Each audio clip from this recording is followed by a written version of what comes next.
you're interested in a meaningful career with challenging and innovative work, visit howmet.com/join us. Howmet Aerospace, where your career takes flight. The LaPorte Area Job Spotlight is heard weekly on 96.7 The Eagle and the new Rock 106.5, with full job description and details on how to apply under Hot Topics at hometownnewsnow.com. If you'd like to feature your job opening on Job Spotlight, contact us through the Advertise page at hometownnewsnow.com. Time now for a look at vital statistics being brought to you by Haverstock Funeral Home and Cremation Services.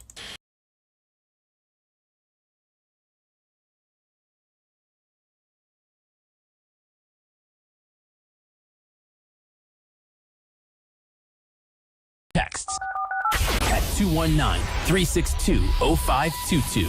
This is Sound Off on 96.7 The Eagle. Hello, friends. Welcome to the Sound Off radio show. Sound Off airs twice each week, and we try and deal with topics that impact your everyday life. Talk with elected leaders, nonprofit organizations, economic development people, whatever we can get into the studio to talk to you, to talk to me, to listen and learn. As always, we just ask that you, if you have a question, that you call in, and you give that question, you ask it civilly, and you hopefully be a part of the conversation. My name's Nate Laux, and it's good to have you with us today. In the studio today is Indiana State Senator Mike Pachacek. How are you, Mike? Thanks a lot, Nate, for having me in today. Yeah, glad to have you. So you have, usually the legislative session for Indiana goes, you got a short session, long session, but typically it's done by April, correct? That's correct. But you guys are getting ready to go back into a short session. Explain to our listeners why that is and what that means. Sure. So the governor called us in originally to do a taxpayer, not a rebate or a refund, but to bring some money back out into the community via a tax refund to bring some money back in. But at the same time, Roe v. Wade, that decision from the Supreme Court came back to our side as well. And a lot of us, including myself, had asked the governor that if this comes out in the summertime, to please call us back in so we can, have that discussion and start, making those decisions going forward. And so this is a very, very unique situation. I've been in the legislature for 6 years, and talking to other more senior legislators, this is a very uncommon thing to do. So that's kind of why we're going back in, and it's going to be a lot of important decisions to be had. Yeah, absolutely. And so every state right now, essentially, for those of you that are living under a rock or you've not been paying attention, the United States Supreme Court essentially, in a sense, nullified Roe versus Wade, and it pushed it back down to the states. And they said states can now decide their own abortion laws. And so Indiana, already having really one of the more restrictive abortion laws on the in the union here, gets to then decide whether or not they want to just keep those, or do they want to add to them, these kind of things. How is the conversations going? Do you already know, as legislators, where you want to go? What do you say to our listeners who might be a little concerned about it? Well, right now, I think we're all just kind of still talking and listening, and that's why I appreciate you guys letting me come on today, because really, I'm listening. This is a very consequential decision that we're going to be making here that's going to affect generations to come. And, I want to make sure we make the right decision and that everybody has, some input in it.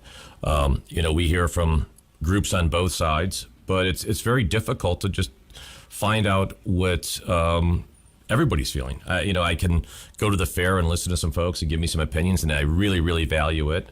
But we'll be doing some of these listening sessions over the next 7 to 10 days, because we're going to be going into session on the 25th to start having these conversations. So I'm really excited just to hear from folks and give me your opinions and help me make a good decision. All right. Our Liquor Vault on our line is 219-362-0522. You're welcome to call or text if you've got a question for Senator Mike Pachacek. He's here. You can also email me at soundoff@967theeagle.com. Now, a 10-year-old girl from Ohio was raped and impregnated. This story has been national headlines, national news. And because Ohio's abortion ban is at 6 weeks, and she was past that point, I think she was at 6, 7, 8 weeks, the girl was referred to a doctor in Indianapolis where she was given a non-surgical abortion, which means there were pills, essentially, that terminated the pregnancy. Indiana Indiana Attorney General Todd Rokita says that his office is gathering information about the doctor for a potential lawsuit against her, suggesting that maybe the doctor didn't file the right paperwork. I think that's going to be a dubious claim. Now, the story has so many layers on it, but it would be a lie to say it's not impacting conversations right now. So first, as a senator, how do you process that story? And do you think a 10-year-old rape victim should be able to receive an abortion in Indiana? Absolutely. This is so tragic that here we are talking about a tragic thing that happened to a child, and we're now going to move that to the national, stage. Let's just talk about the victim. Yeah. She was victimized. It's a terrible, terrible thing. She was fortunate enough to be able to come to a state that was able to meet the needs of both her and her parent, because there's parents involved in this too. This is an 11-year-old child, which also, by the way, the offender has been charged and has been caught. So this was a legitimized rape, which unfortunately I heard some other folks saying, well, maybe she's lying. Mm-hmm. We've heard that so much, but I think in this situation, and I have a lot of respect for our Attorney General, but let's let the family be the family. Let's let the child be the child, and let's move on with life. Sure. I'm glad that Indiana's laws are such that this child was able to get the services she needed.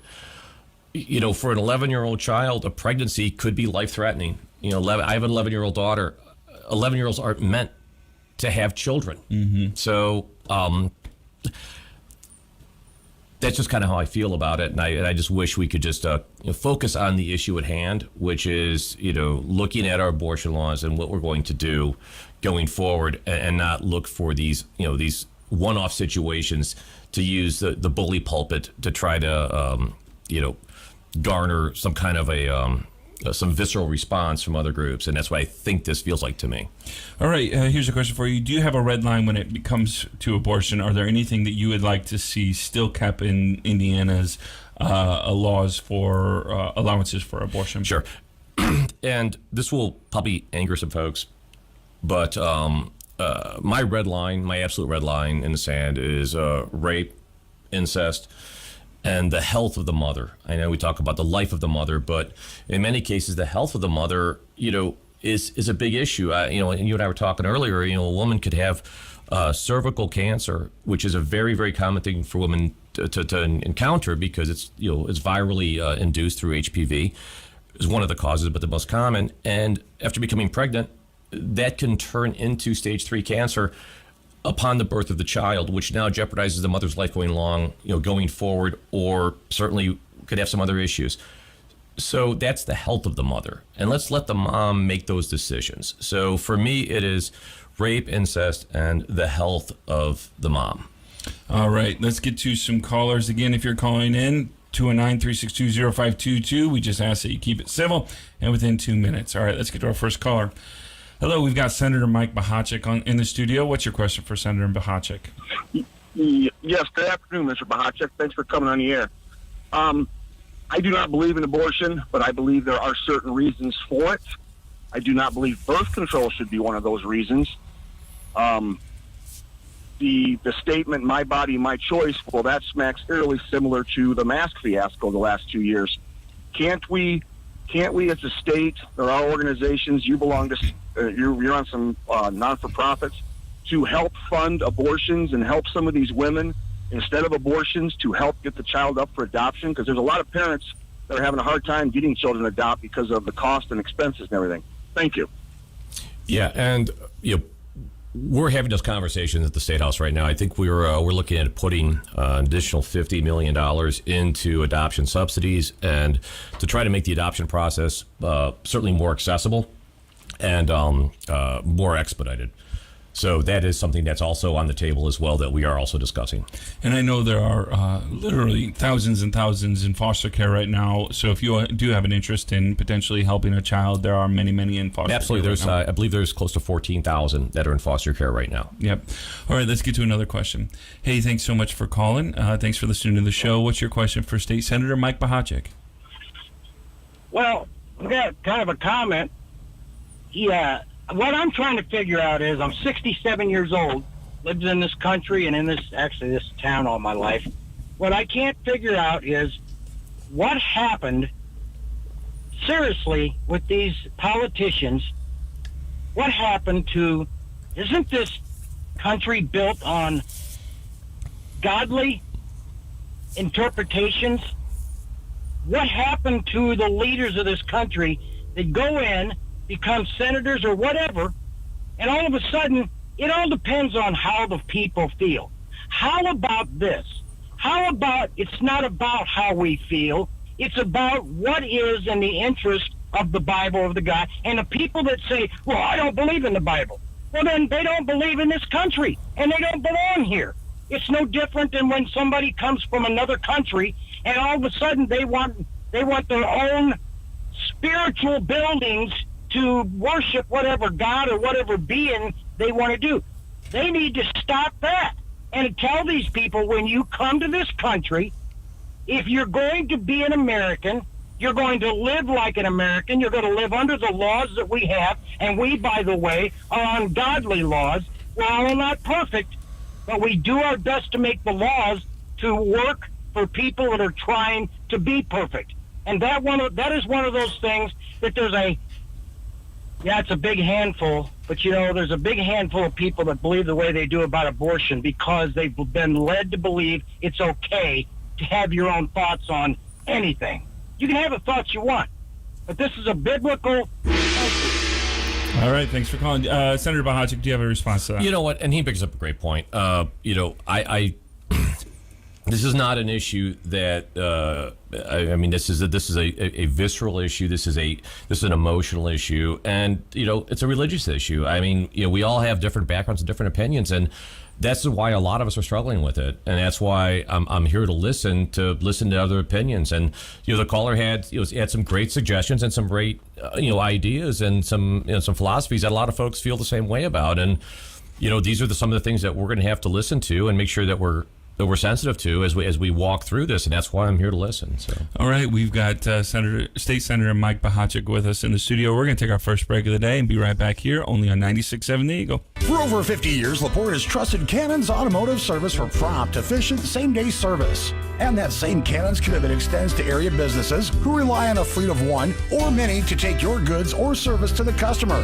Whether it's the truck or trailer that needs maintained or fixed, trust Cannon's Automotive to maximize your productivity with same-day service. Now with 2 Cannon's locations, 710 Tyler Street and 909 Boyd Boulevard. With Cannon's Automotive, we fix everything.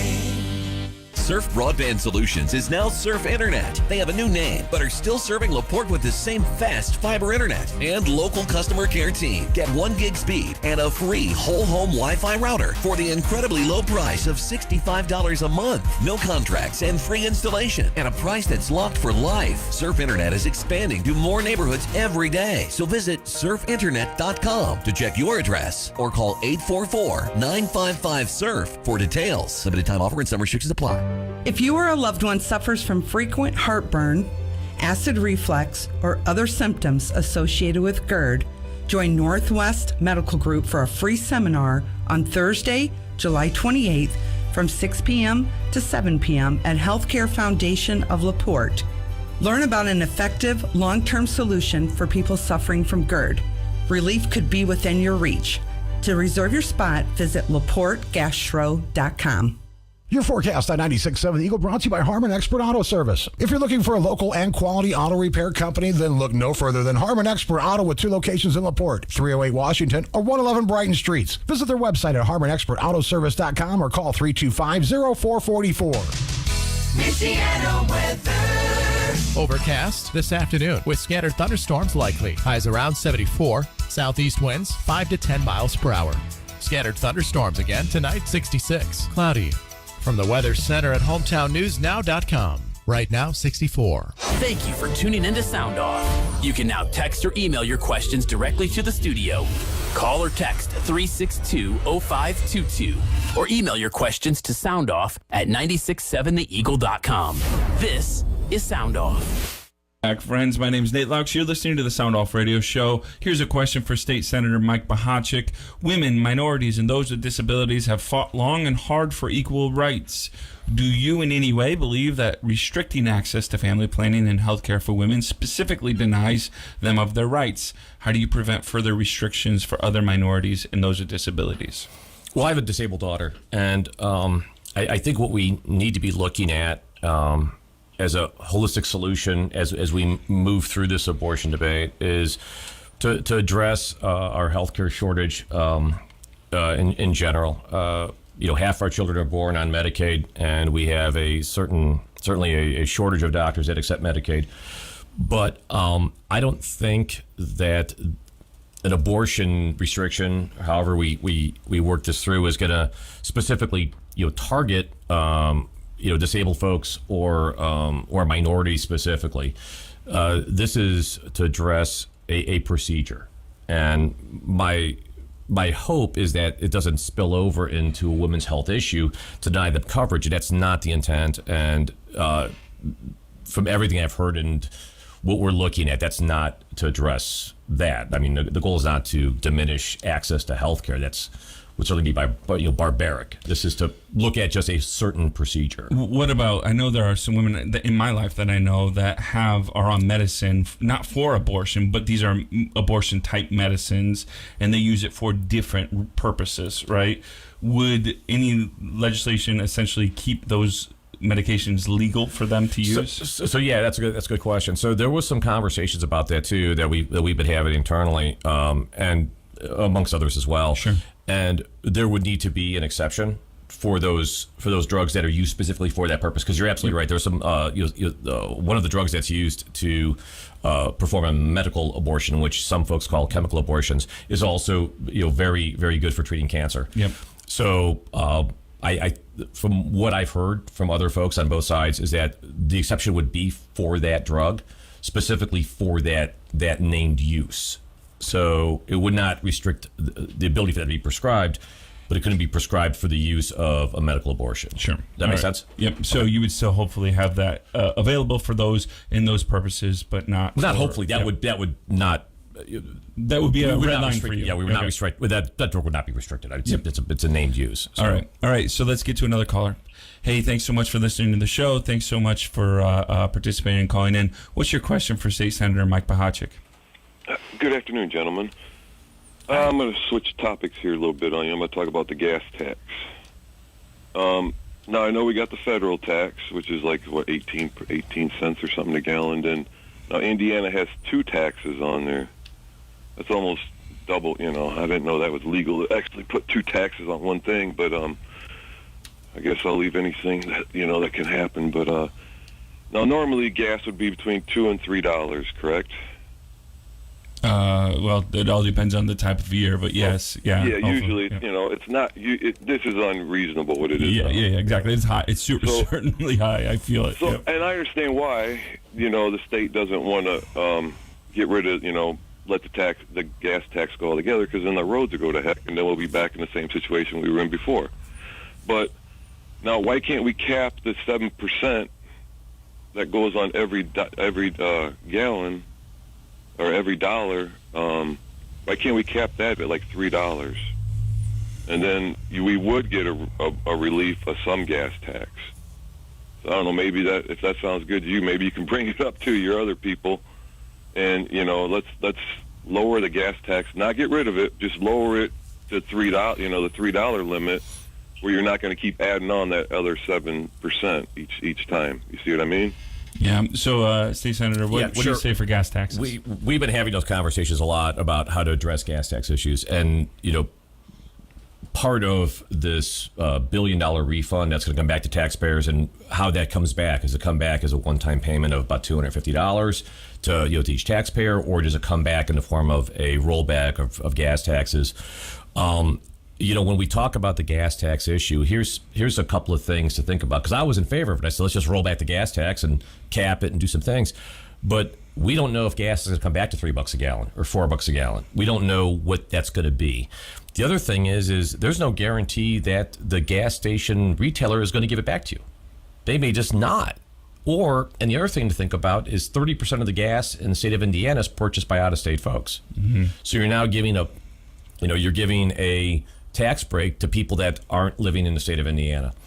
So that's a conversation that we have. It's an argument we have. But these are some of the things that we think about when we're having that argument. We have road projects set, and the caller made a great point. We're fixing our roads, we're doing all the right things. But if we cut money out of that, and we all know with inflation, everything is costing more. If asphalt costs more, roads cost, everything costs more. Where do we make the cut from? Do we cut what we're doing at the state? Do we cut the Community Crossings Match Program, which gives $1 million match to our municipalities? Do we cut that program back? Whenever you cut revenue, you have to cut an expense somewhere, and that's kind of what we're looking at. Do we take the $1 billion and do a one-time gas cut until that money goes away, and then reinstate the cuts? It seems kind of a shell game to me. So he makes a great point, but it all has different implications as we move forward. All right, let's get to another caller. Hey, thanks so much for listening to the show. We've got State Senator Mike Bohacek in the studio. What's your question for State Senator Bohacek? Good afternoon, gentlemen. Hi. The amount of abortions a year since 2015 has dropped from around 915,000 to about 880,000 across the United States. The United States is about, I think we're 9th in the world as far as the highest aborted rate. And the areas that have the highest abortions are D.C., New York, and New Jersey, with the lowest being Wyoming, South Dakota, and Missouri. And what I'm getting at is right with what the other caller was speaking to when it comes to the fact that Indiana is in line with Wyoming, South Dakota generally as far as a very conservative state. And I just asked that the senator go in, and 86% of the abortions that were done last year, I'll say in 2019, 86% of them were unmarried females. The idea that Indiana has elected Mr. Bohacek and several other people that are conservative or claim to be conservative Republicans, and I want to believe that. Let's bear in mind that the consensus of the people who voted for you have spoken. Nobody's refusing anybody medical care, but most of those abortions were unwed women who were not married. 2% were people who were raped or had incest happen. Now, I'm probably going to get murdered from my group of friends because they want complete abortion ban, just like Arkansas has, and I agree. But if we can give them that 2%, and I think it's about another maybe 0.5 to 1% of people who have medical issues who need an abortion. I believe it's like 1.5%. I'll give that to them. Let's just make the move. I think the nation's starting to, forget the former president or however you want to look at it, but with Trump, there was people and the conservatives are making a move. Let's go downstate and let's solidify that. Sure. So the question, again, kind of the comment is, why not just, make that only your concession? So basically it would be the rape, incest, health, and that's another option too. I've seen some data that about 50% of the state of Indiana is okay with that idea, and he makes some points. And you and I spoke about it earlier. 91.5% of the abortions are done. Before I think it was 10 to 12 weeks. Yeah, I think 8 weeks. Actually, 8 weeks, right? And then it's a very small percentage that are late term for medical reasons. And rape and incest is a small portion of it. But also we know that rape is the most underreported crime in America, because women don't report it, because instantly they're always vilified for the accusation. Or told that they're liars. So much like this girl and the 10-year-old. Right. So, how many of those folks that are receiving abortions in the early stages are they? They look as they're elective, but what was the actual reasoning behind it? And is that our point? Is that our place to look at that and to query them and say, well, why did you get the abortion? What was the reason for the pregnancy? And I think this is a bigger issue, and it's not quite as simple as saying, well, rape or incest, if you declare it, you get one. If you don't declare it, you don't. Because what are we going to do? Are we going to force women to now come in and say, well, yeah, I was raped? Well, that seems kind of a violation. I mean, they've already been violated once. You want to violate somebody again? There are some ideas I've read from some legislators in Indiana that believe there needs to be a formal accusation against the rapist, which I've heard that too. I've heard that too. Responsible. Yeah, no, I've heard that too, and it's abhorrent to me because somebody's not a willing participant in a crime. Now you're going to force somebody to swear out a criminal complaint against somebody, name an accuser. What if the accuser is their boyfriend or their husband? Maybe they're in an abusive relationship where, this is another form of controlling them and controlling their movements and controlling a relationship. Some things are under our purview and some things aren't. And I think when we get into some of these deeper issues, we start getting into these relationship issues and the criminality of some of these sex offenses. I don't think it's really my place. So this is these are the conversations and the questions we're having as we're talking through these. All right, we've got State Senator Mike Pachacek on the show today. We're going to take our final break of the day, get back here for about another 10 minutes of the show. If you have a question, you're welcome to call the Liquor Vault on air line 219-362-0522. And if we have the time, we'll definitely try to get as many questions as we can get in the last couple minutes. I want to thank you so much for listening to the show. We'll be right back here only on 96.7 The Eagle. Ben Conowitz here, owner of LaPorte Seamless Gutter. My parents started LaPorte Seamless Gutter in 1982 with one goal in mind, really. Our customers' 100% satisfaction. And we are still providing the same customer service that Tim and Seal Conowitz started all those years ago. Give us a call today for a free estimate at 219-362-9972, or you can visit us on the web, www.lpseamless.com. 219-362-9972. All makes, all models, all at low auto park pricing at Auto Park Ford in LaPorte. Save gas and money in a low-mileage 2019 Ford Escape from only $279 a month. $279. Come find the exact vehicle you've been looking for today. We have a huge selection of pre-owned vehicles. It's not just a dealership. It's an auto park. Auto Park Ford in LaPorte. AutoParkFordLaPorte.com. 19 Escape 19.9, 500 down, $579 a month, 84 months, 5% APR, plus tax tag title to qualified buyers. 0 down and 0% financing now at Auto Park Ford in LaPorte. Brand new F-150s, Explorers, Edge, Expeditions, Mustangs, Escapes, Broncos, and more. 0 down and as low as 0% financing. Choose from over 100 new Fords in stock. Plus, a huge selection of quality pre-owned vehicles. It's not just a dealership. It's an auto park. Auto Park Ford in LaPorte. AutoParkFordLaPorte.com. 22 Escape, 3540 down, 540 a month, 66 months, 0% APR, plus tax tag title to qualified buyers. Here's another job opportunity from HometownNewsNow.com. Central States Manufacturing, a leader in metal roofing and metal siding, is hiring and looking for team members to join their employee-owned company. Medical, vision, dental, profit sharing, and employee stock ownership plan are just a few of the perks. Apply online at centralstatesmfg.com/careers or stop and apply in person at 2151 Tryon Road in Michigan City. This has been a Jobs Spotlight Extra. Look under Hot Topics at HometownNewsNow.com for job details. Hey, who's hungry? Because I've got a deal for you. Dennis Adele here to introduce you something new to the Morning Mayhem. Every weekday at 6:55, it's Denny's Diner. Yep, Joe and I will cook up some trivia questions, and if you have the correct answer, you'll be the winner of a $20 gift card from either JJ's Side Out Bar and Grill, the Burger Barn Grill, JJ's Pizza Shack, Wanna Pizza, or Nowhere Barn Grill. So join us weekdays for Denny's Diner at 6:55 on the Morning Mayhem for your chance to win here on 96.7 The Eagle. Your opinion matters. We invite you to share it by calling or texting the Liquor Vault on-air line at 362-0522.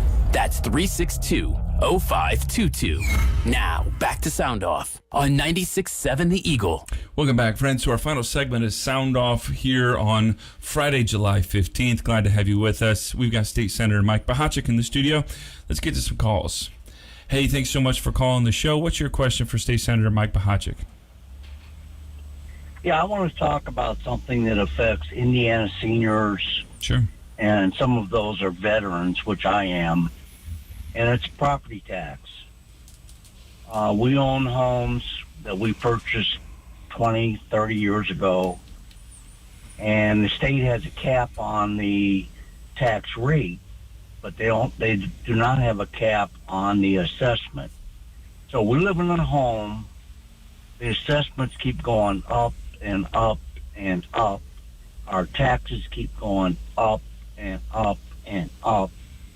And getting close to being forced out of our homes. Can't the state do something for seniors and senior veterans to put a cap on the property taxes? That's my comment. Thank you. All right, thanks so much. Yeah, I can answer that one pretty quick. So there's a senior exemption for seniors and veterans. And as long as your house, when you purchased it, and any improvements are under $200,000 when you started it, you continue to receive those deductions. That's about $45,000 off the value of the property. Those cannot be trended. So when they do their reassessments, that's called trending. They cannot. If your house trends above $200,000, you will still receive that exemption, provided you don't make some massive improvement to your house that makes the value go above that. And the caller's right, but we'd love to do some stuff at the state level, and I could absolutely draft some legislation and try to move it that would cap property taxes in the state of Indiana for the locals. But then, how are the locals going to pay for local services when we start capping property taxes? Because that's what they use for all of their services. So. All right, let's get to another caller. Hey, thanks so much for calling the show. You're on the air. What's your question for State Senator Mike Pachacek? Hi, I've asked this question several times of different representatives and people in politics. Why is Indiana one of just a couple states that is still paying book rental? I'm a senior citizen. I don't have children in school, but I just don't understand why we put that burden when we have a surplus of money, and instead of giving like $100 back to people, how about let's relieve some of the parents of this book rental? So that's just kind of my question. I'm being told that the response was, well, nobody's really talking about it. It's not like that's not such a big deal. But I think it's a big deal. That affects a lot of people in our state. So you can answer that. Thank you. Yep, sure. And I've drafted legislation to remove book rentals for kids that are on IEPs for multiple disabilities. The schools push back really hard because it's a big source of revenue for the schools. South Bend Schools, for instance, has about $7.5 million in their book rental fee fund, and they use that for various things. But the caller's right. I think the book rental fee process, I think it's only 3 states that have it, including us, is archaic and it's ridiculous. So also talk to school board members, these kind of things that are, because they might be in favor of it as well. Well, absolutely. So, yeah. So, all right, here's a question for you. If the Indiana legislators define life at conception, will they also be charging pregnant women who use drugs and alcohol during pregnancy with neglect of a dependent causing harm or possible death? Well, I know at birth, if there's a suspicion of illegal use of drugs, then they can certainly look at the cord blood, I believe, to be able to make that determination. I think typically just by the way drugs stay in the system, marijuana is typically the one that's caught most often or not. I don't know. To answer the question, I don't know. I don't know that while the child is in the early stages of pregnancy, if you could determine that as a cause for a miscarriage or an ongoing issue, I mean, I'm just going to say I don't know. I do think I can speak for our law enforcement. It'd be a nightmare to investigate for sure.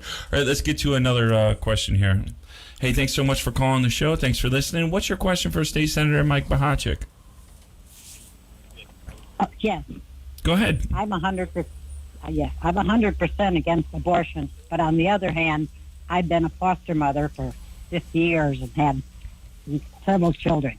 And when you see what their mothers can do to those children that obviously weren't wanted to begin with, that's why I would vote to legalize abortion.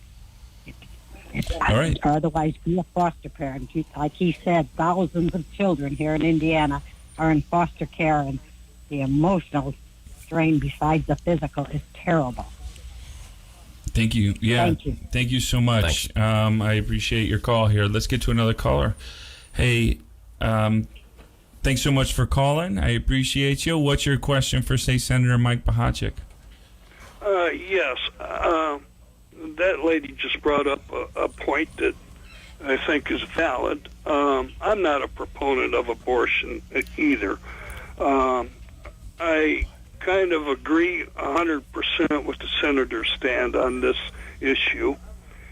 But, more than that, I'm old. You both know I'm 70 years old. And I remember pre-Roe. And there were women doing home abortions, and a lot of women died from blood poisoning and hemorrhaging to death.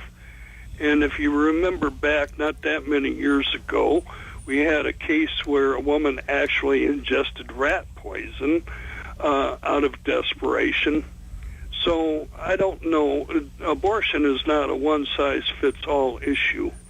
And but I do agree, Senator.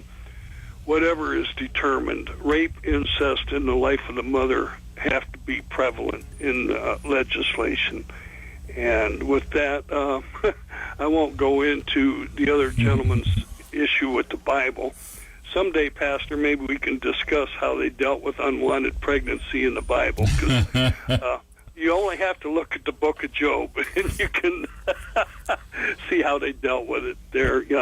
Job wished that his mother had just dropped him from her knee and left him in the field. And that's how they dealt with it in ancient times. Yeah, it's a good thing we're not Canaanite children. But anyway, hey, thanks so much for calling.